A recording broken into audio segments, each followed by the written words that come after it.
السلام علیکم ورحمۃ اللہ وبرکاتہ۔ اعوذ باللہ من الشیطان الرجیم، بسم اللہ الرحمن الرحیم۔ کذبت قبلهم قوم نوح واصحاب الرس وثمود وعاد وفرعون واخوان لوط واصحاب الایکة وقوم تبع کل کذب الرسل فحق وعید افعینا بالخلق الاول بل هم فی لبس من خلق جدید۔ صدق اللہ العلی العظیم۔ رب اشرح لی صدری ویسر لی امری واحلل عقدۃ من لسانی یفقہوا قولی رب زدنی علما۔ ان سے پہلے نوح علیہ السلام کی قوم اور اصحاب رس اور سمود اور قوم عاد اور قوم فرعون اور لوط کے بھائی اور ایکا والے اور تبع کی قوم کے لوگ بھی جھٹلا چکے ہیں۔ ہر ایک نے رسولوں کو جھٹلایا اور آخرکار میری وعید ان پر چسپاں ہو گئی۔ کیا پہلی بار کی تخلیق سے ہم عاجز تھے؟ مگر ایک نئی تخلیق کی طرف سے یہ لوگ شک میں پڑے ہوئے ہیں۔ سورہ قاف کی تفسیر کا سلسلہ الحمدللہ جاری ہے۔ ابھی آیت نمبر 12 سے آیت نمبر 15 تک کی تلاوت اور اس کی ترجمانی ہم نے سماعت کی۔ اس صورت کے اندر اللہ سبحانہ وتعالیٰ ان آیتوں کا تذکرہ کیا، ان نشانیوں کا تذکرہ کیا اور سوال کرتے ہوئے کہ کیا انسان آسمان کی طرف نہیں دیکھا کہ اللہ تعالیٰ نے اس کو کیسے بنایا، کیسے آراستہ کیا اور اس کے اندر کوئی رخنہ نہیں ہے۔ پھر زمین کی مثال اللہ تعالیٰ نے دی، کیسے زمین کو بچھایا اور زمین میں پہاڑ جمائے اور اس کے اندر ہر طرح کے خوش منظر نباتات اگا دی۔ پھر یہ چیزیں ساری آنکھیں کھولنے والی اور سبق دینے والی ہیں ہر اس بندے کے لیے جو حق کی طرف یعنی اسلام کی طرف، سچائی کی طرف، اللہ اور اس کے رسول کی طرف رجوع کرنے والا ہے۔ تو یہ نشانیاں جو بار بار اللہ تعالیٰ تذکرہ کرتا، یہ اس لیے کرتا کہ ان کے ذریعے سے انسان اللہ سے رجوع کرے، اللہ کے رسول صلی اللہ علیہ وسلم کی تعلیمات کا اتباع کرے۔ پھر اللہ فرمایا آگے، آسمان سے ہم نے برکت والا پانی نازل کیا، پھر اس سے باغ اور فصل کے غلے، بلند اور بالا کھجور کے درخت پیدا کر دیے، جن پر پھلوں سے لدے ہوئے خوشے تہ بر تہ لگتے ہیں۔ یہ اللہ تعالیٰ نے انتظام رزق کا کس کے لیے کیا؟ بندوں کے لیے کیا۔ اور آج بھی ہم مغرب میں سنیں نا کہ توکل کے ضمن میں جو بات آئی کہ اگر انسان خالص اللہ پر اگر بھروسہ کرے، توکل کرے تو اللہ تعالیٰ ایسے ذریعے سے اس کو رزق دیتا جہاں سے اس کا گمان بھی نہیں جاتا، جہاں سے اس کو گمان بھی نہیں ہوتا کہ وہاں سے اس کو رزق ملتا۔ پھر اللہ تعالیٰ مثال دیتا چرند پرند کی، کیا تم دیکھتے نہیں ہو کہ کیا وہ اپنا رزق اپنے پیٹھ پر لیے پھرتے ہیں، صبح نکلتے ہیں، پیٹ بھر کر واپس شام میں آ جاتے ہیں۔ تو کیسی کیسی مثالیں اللہ تعالیٰ نے جو ہے رزق کے متعلق، توکل کے متعلق جو اللہ تعالیٰ نے دیا۔ پھر یہ بڑی نشانی کا تذکرہ کرتے ہوئے فرمایا کہ اس پانی سے ہم کیا کرتے ہیں؟ ایک مردہ زمین کو زندگی بخش دیتے ہیں۔ زمین بغیر پانی کے کیا ہے؟ مردہ ہے۔ پانی پڑنے کے بعد جیسی زمین ہوگی ویسا پانی لے گی اور پھر اس کے بعد جو ہے نباتات جو ہے کوپل جو ہے پھر وہاں سے اگتے ہیں۔ اور زمین کے بجائے اگر چٹان پر اگر وہ پانی پڑے تو چٹان سے کوئی نباتات نہیں گھولتے۔ تو یہ اللہ تعالیٰ نے مثال اس لیے دی تاکہ انسان اس پر غور کرے، جس طریقے سے اللہ مردہ زمین میں سے نباتات کو اگاتا، ایسے ہی مرے ہوئے انسانوں کو اللہ تعالیٰ زمین میں سے اٹھائے گا۔ یہ ہے دلیل، آخرت کی دلیل ہے۔ اب اس کے بعد قوموں کا تذکرہ کر رہا اللہ تعالیٰ۔ ان سے پہلے نوح علیہ السلام کی قوم کا تذکرہ کیا۔ 950 سال تک نوح علیہ السلام جو ہے اپنی قوم کو اللہ کی بندگی کی طرف بلائے، میں اللہ کا بھیجا ہوا پیغمبر ہوں اور تمہیں آخرت میں جواب دینا ہے۔ تم یہ عارضی زندگی جو گزار رہے ہو، جیسے تمہارے اعمال ہوں گے ویسے تم کو اجر ملے گا۔ لیکن صرف پوری قوم کو انہوں نے دعوت دی، لیکن صرف روایات میں جو بات آتی ہے کہ 40 خاندان ایمان لائے، یعنی 80 لوگ ایمان لائے، اور حالانکہ ان کی بیوی بھی ایمان نہیں لائی، ان کا ایک بیٹا بھی ایمان نہیں لایا، حالانکہ جلیل القدر نبی۔ آخر میں اتنے سال یہ ہونے کے بعد اللہ سے جو ہے انہوں نے کہا کہ اللہ یہ میں پیغام تک پہنچا رہا ہوں لیکن یہ لوگ ایمان نہیں لا رہے ہیں۔ تب اللہ نے پھر ان پر وہ پانی والا عذاب بھیجا، اور نوح علیہ السلام اور یہ 80 لوگ جو تھے ہر جانور کے جوڑوں کو جمع کر کے پھر وہ کشتی میں سوار ہو گئے، تو اللہ تعالیٰ نے اس کشتی کو بچایا۔ تو انبیاء کو اور ایمان لانے والوں کو اللہ تعالیٰ بچاتا ہے۔ تو تذکرہ یہاں پر وہی ہو رہا، ان سے پہلے نوح علیہ السلام کی قوم، اور اس کے بعد اصحاب الرس، یہ ایک قوم بھی گزرے۔ سورہ فرقان میں ہم کو اس کا تذکرہ ملتا ہے، اور یہاں پر دوسری مرتبہ ان کا ذکر ہو رہا ہے۔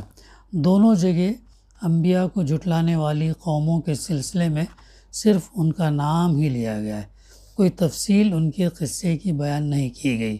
عرب کی روایات میں الرس کے نام سے 2 مقام معروف ہیں، ایک نجد میں اور دوسرا شمالی حجاز میں۔ ان میں نجد کا الرس زیادہ مشہور ہے، اور اشعار جاہلیت میں زیادہ تر اسی کا ذکر ملتا ہے۔ اب یہ تعین کرنا مشکل ہے کہ اصحاب الرس ان دونوں میں سے کس جگہ کے رہنے والے تھے، یعنی اس سے اندازہ ہوتا ہے کہ یہ قومیں کتنی قدیم تھی، کتنی پرانی قومیں تھیں۔ اصحاب الرس کتنی قومیں تھیں، تو ان کے قصے کی بھی کوئی قابل اعتماد تفصیل کسی روایت میں نہیں ملتی۔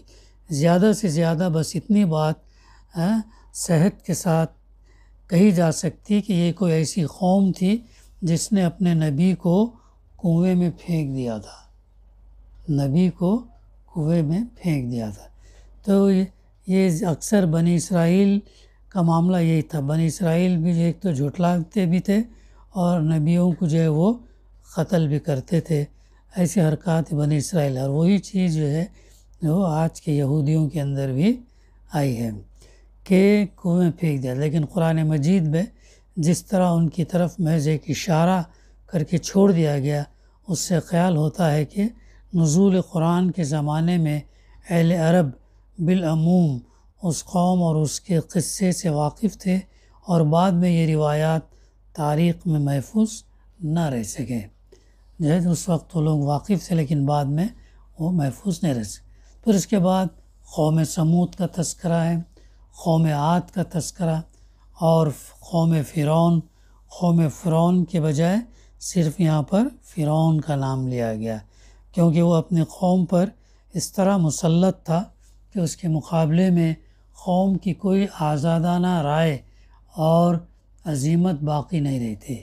بالکل وہ کیا تھا، غلام بنا کے رکھ دیا تھا، خصوصاً بنی اسرائیل کو غلام بنا کے رکھ دیا تھا۔ حالانکہ یہی وہ بنی اسرائیل 300 سال پہلے یوسف علیہ السلام جو ہے ان کو کنعان سے مصر میں لے کر آئے تھے، اور پھر یوسف علیہ السلام جو ہے کئی سال وہاں پر عزیز مصر کے حیثیت سے حکومت کرے، اور ان لوگوں کو بڑے فرٹائل لینڈ دے کر ان کو بسایا۔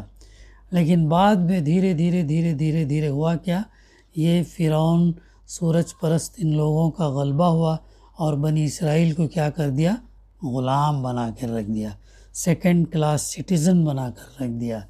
جس گمراہی کی طرف وہ جاتا تھا قوم اس کے پیچھے گھسیٹتی چلی جاتی تھی، یعنی فرعون جس گمراہی لیڈرز کا یہ ہوتا ہے۔ تاریخ میں اگر ہم دیکھیں گے، جیسے سورہ اصحاب کہف کا معاملہ۔ اصحاب کہف رومیوں کی سلطنت سے بھاگ کر غار میں پناہ لیے تھے، کیوں؟ اپنے ایمان کو بچانے کے لیے۔ لیکن جب وہ 309 سال کے بعد جب سو کر اٹھے تو ہوا کیا؟ تو رومی سلطنت کی بجائے وہاں پر وہ عیسائیت کا غلبہ ہو گیا۔ تو ڈیپینڈ کرتا رولر کے اوپر، حکمران کے اوپر جو ہے بہت ڈیپینڈ کرتا۔ بہت سارے اس لیے وہ کیا کرتے ہیں، اپنا رولر اگر خود یہ ہو گیا، ایمان والا اگر ہو گیا تو پھر رعایا بھی اس کے مطابق چل دی۔ اور یہ رولر حکمران اگر جو ہے شرک، بت پرست اور نفس پرست اگر ہو جائے تو پھر رعایا بھی جو ہے پھر ویسی ہو جاتی۔ تو اسی لیے یہاں پر فرعون کا تذکرہ گیا۔ اسی بنا پر پوری قوم کی گمراہی کا ذمہ دار کون تھا؟ تنہا فرعون کو قرار دیا گیا۔ جہاں قوم کے لیے رائے اور عمل کی آزادی موجود ہو، وہاں اپنے اعمال کا بوجھ وہ خود اٹھاتی ہے، اور جہاں ایک آدمی کی آمریت، ڈکٹیٹرشپ، مونارکی نے قوم کو بے بس کر رکھا ہو، وہاں وہی ایک آدمی پوری قوم کے گناہوں کا بار اپنے سر لے لیتا ہے۔ ایسا ہو جاتا معاملہ، پورے گناہ جو اس پر چلے جاتے ہیں۔ اس کا یہ مطلب نہیں ہے کہ فرد واحد پر یہ بوجھ لگ جانے کے بعد قوم سبکدوش ہو جاتی، نہیں، قوم پر اس صورت میں اس اخلاقی کمزوری کی ذمہ داری عائد ہوتی ہے کہ اس نے کیوں اپنے اوپر ایک آدمی کو اس طرح مسلط ہونے دیا۔ اسی چیز کی طرف سورہ زخرف آیت 54 میں اشارہ کیا گیا کہ فاستخف قومه فاطاعوه انہم کانوا قوما فاسقین۔ فرعون نے اپنی قوم کو ہلکا سمجھا اور انہوں نے اس کی اطاعت کی، در حقیقت وہ تھے ہی فاسق لوگ، بے عمل لوگ تھے۔ قیامت کے دن بھی ہوگا کیا؟ قیامت کے دن جب لوگ دوبارہ اٹھائے جائیں گے تو اپنے اپنے لیڈروں کے پیچھے چلنے لگیں گے، اپنے اپنے لیڈروں کے پیچھے، اپنے اپنے یہ حکمران کے پیچھے یا اپنے اپنے امیر کے پیچھے ایسا چلنے لگیں گے۔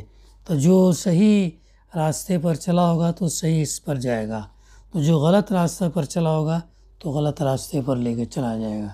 تو اسی لیے جو ہے نا صحیح انتخاب ہونا ضروری ہے۔ اور بھی اس کا مطالعہ ہم سورہ زخرف میں جیسے جو ہے کر سکتے ہیں۔ پھر آگے فرمایا گیا اس کے بعد قوم فرعون کے بعد قوم لوط، یہ بھی کب تھی؟ ابراہیم علیہ السلام جب وہاں سے نکلے، آگ میں ان کو ڈالا گیا، اللہ تعالیٰ نے ان کو بچا لیا، سلامتی سے عرو کے مقام سے عراق سے نکلے، تو ان کے ساتھ میں کون تھے؟ ان کی بیوی اور ان کے بھتیجے لوط علیہ السلام تھے۔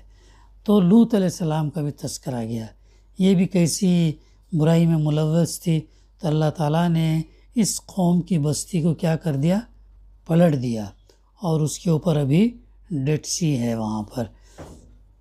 پھر اس کے بعد اور ایکا والے ان کا بھی زیادہ تفصیلات قرآن ہم کو نہیں بتاتا، جیسے اصحاب الرس کے بارے میں، ویسے ایکا والے بھی تھے، اور قوم تبا کی قوم تھی، اسی طریقے سے یہ لوگ بھی ہیں، ان کا بھی تذکرہ ہم کو ملتا ہے سورہ سبا میں اور سورہ دخان کے اندر۔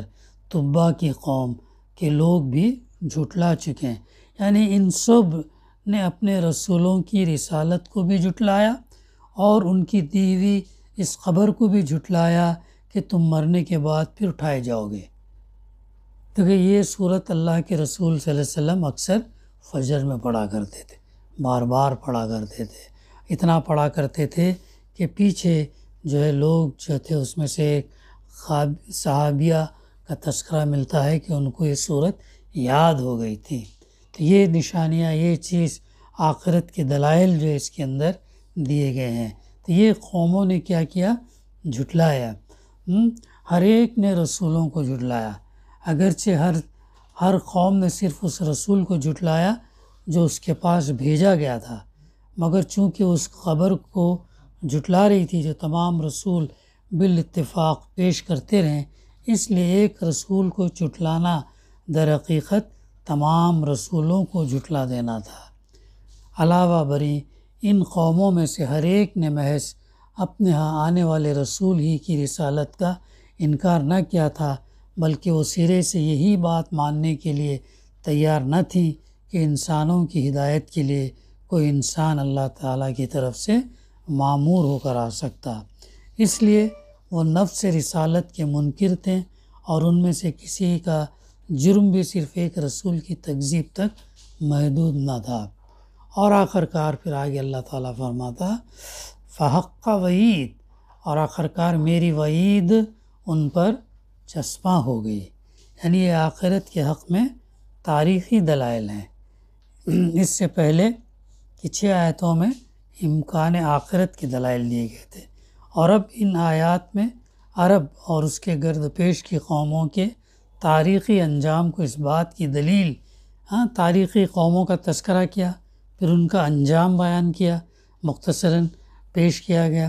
تو اس کے بعد آخرت کا جو عقیدہ تمام انبیاء علیہ السلام پیش کرتے رہے وہی حقیقت کے عین مطابق ہے، کیونکہ اس کا انکار جس قوم نے بھی کیا وہ شدید اخلاقی بگاڑ میں مبتلا، جو بھی قوم آخرت کا انکار کیا وہ اخلاقی بگاڑ میں مبتلا ہو کر رہی، اور آخر کار اللہ کے عذاب نے آ کر اس کو اس کے وجود سے دنیا کو پاک کیا۔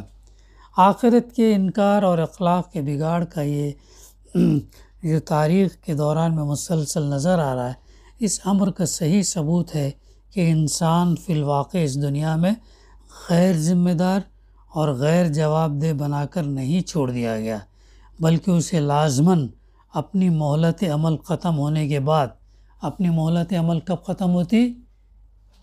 جب ہماری موت آ جاتی تو مہلت عمل ختم ہو جاتی، سوائے 3 اعمال کے۔ کیا ہے وہ؟ ایک تو وہ جو اگر ہم نے کوئی رفاع عام کا کام اگر کیا ہو، یا کوئی ایسا علم چھوڑا ہو جس کے ذریعے سے لوگ مستفید ہوں، فائدہ اٹھائے، تو وہ، اور دوسرا اولاد اگر نیک ہو، اولاد دعا کرتے رہے تو اس کا اجر جو ہے موت کے بعد بھی ملتا ہے۔ تو یہ چیز ہے، تو مہلت زندگی ختم تو عمل کا معاملہ ختم ہو، اس لیے وقت کو غنیمت جان کر جو ہے ہمیں خیر بھلائیوں زیادہ بٹورنے کی کوشش کرنا ہے۔ چھوٹی سی چھوٹی نیکی کو بھی اہمیت دینا، یہ نہیں سمجھنا کہ یہ کیا چھوٹی چیز ہے، پانی پلانا، کسی کو ہیلپ کر دینا، راستے سے پتھر ہٹا دینا، کانٹا ہٹا دینا، مسکرا کر ملنا، یہ تمام چیزیں، اللہ کی تسبیح کرنا، یہ تمام چیزیں کیا ہے ہمارے کھاتے میں نیکیاں یہ کرتی ہیں۔ استغفار کرنا، توبہ کرنا، تو یہ چیزیں گناہوں کی بخشش کرواتی ہیں۔ تو یہ ہم اپنے اس کے اندر جو ہے کرتے رہنا چاہیے۔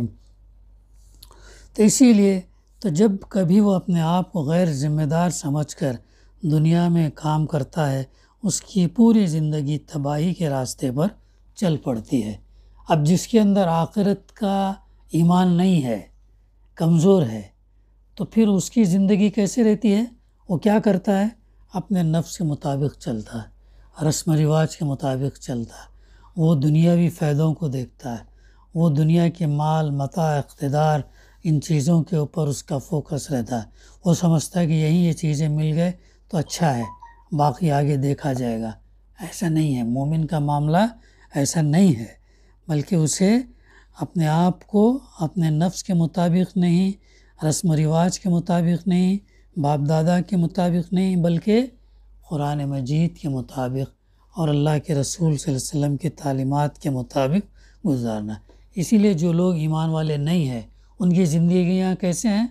وہ دنیا ہی سب کچھ سمجھ کے زندگی گزارتے ہیں، اپنا وقت ہنسی مذاق، گانے اور دوسرے پتہ نہیں کیا کیا لغو کام، اور دوسرے کھیل کودوں میں جو ہے پھر وہ اس میں اپنا وقت یہ کرتے ہیں اور اسی میں جو ہے ڈوبے رہتے ہیں، ان کو اس کے آگے کا جو ہے ان کو یہ نہیں آتا۔ تو یہ ہے وہ چیز جو آخرکار اللہ تعالیٰ جو ہے پھر ایسے لوگوں کے اوپر ان کو وہی جو ان کے اوپر چسپاں ہو گئی ہے کر کے فرمایا۔ آخری آیت تھوڑی سی تفسیر ہے کہ اللہ تعالیٰ فرماتا آگے، کیا پہلی بار کی تخلیق، پہلی بار کی پیدائش سے کیا ہم عاجز تھے؟ مگر ایک نئی تخلیق کی طرف سے یہ لوگ شک میں پڑے ہوئے ہیں۔ یعنی یہ آخرت کے حق میں عقلی دلیل ہے۔ جو شخص اللہ کا منکر نہ ہو اور حماقت کی حد تک نہ پہنچ گیا ہو کہ اس منظم کائنات اور اس کے اندر انسان کی پیدائش کو محض ایک اتفاقی حادثہ قرار دینے لگے، ایسا نہیں ہے۔ اس کے لیے یہ مانے بغیر چارہ نہیں ہے کہ خدا ہی نے ہمیں اور اس پوری کائنات کو پیدا کیا۔ اللہ ہی نے جو ہے ہم کو اور اس پوری کائنات کو، جو چیزیں ہم کو دکھتی ہیں، جو چیزیں ہم کو نہیں دکھتی ہیں، ان تمام چیزوں کو پیدا کرنے والا اللہ ہے۔ اسی لیے وہ مستحق ہے کہ ہم تمام اس کی بندگی کریں، اطاعت کریں، فرما برداری کریں، اوبے کریں، اپنے آپ کو اس کے بتائے ہوئے طریقے پر سرنڈر کریں۔ یہ ہے۔ اب یہ امر واقعہ کہ ہم اس دنیا میں زندہ موجود ہیں اور زمین و آسمان کا یہ سارا کارخانہ ہماری آنکھوں کے سامنے چل رہا ہے۔ ہم سب آئے دن ہم دیکھتے ہیں، مشاہدہ کرتے ہیں، اسی پر چلتے ہیں، اسی پر سفر کرتے ہیں، اسی پر رہتے ہیں، اسی پر مرتے ہیں، اسی پر پھر زمین کے اندر ڈالے جاتے ہیں اور زمین سے ہی اٹھانے والے ہیں۔ تو یہ چیز، تمام چیزیں یہ ثبوت ہے کہ اللہ ہمیں اور اس کائنات کو پیدا کرنے سے عاجز نہ تھا۔ پہلی بار جب عاجز نہ تھا تو دوبارہ پیدا کرنے میں کیوں عاجز ہوگا وہ؟ پہلی بار پیدا کرنا مشکل، دوسری بار پیدا کرنا تو بہت آسان۔ اور ویسے بھی اللہ تعالیٰ کے لیے کن فیکون، ہو جا اور وہ چیزیں ہو جاتی ہیں۔ ایسا اس کے لیے اسباب کی ضرورت نہیں ہے۔ جب وہ پہلے پیدا کر چکا ہے اور اسی تخلیق کی بدولت ہم خود وجود میں آئے بیٹھے ہیں، تو یہ فرض کر لینے کے لیے آخر کیا معقول بنیاد ہو سکتی ہے کہ اپنی ہی بنائی ہوئی چیز کو توڑ کر پھر بنا دینے سے وہ عاجز ہو جائے گا؟ یہ سوالی انداز میں جو ہے بات رکھی گئی ہے۔ تو اس کے آگے کا انشاءاللہ آئندہ ہم لیں گے۔ دعا ہے کہ اللہ سبحانہ وتعالی ہمیں صحیح سمجھنے، اس پر عمل کرنے اور اس پیغام کو دوسروں تک پہنچانے کی توفیق عطا فرمائے۔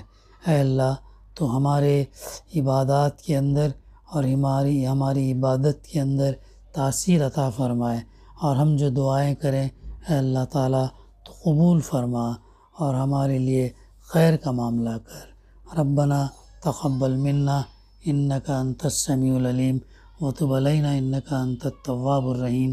صلی اللہ تعالیٰ علی خیر خلقہ وعلی آلہ وصحبہ اجمعین والحمد للہ رب العالمین۔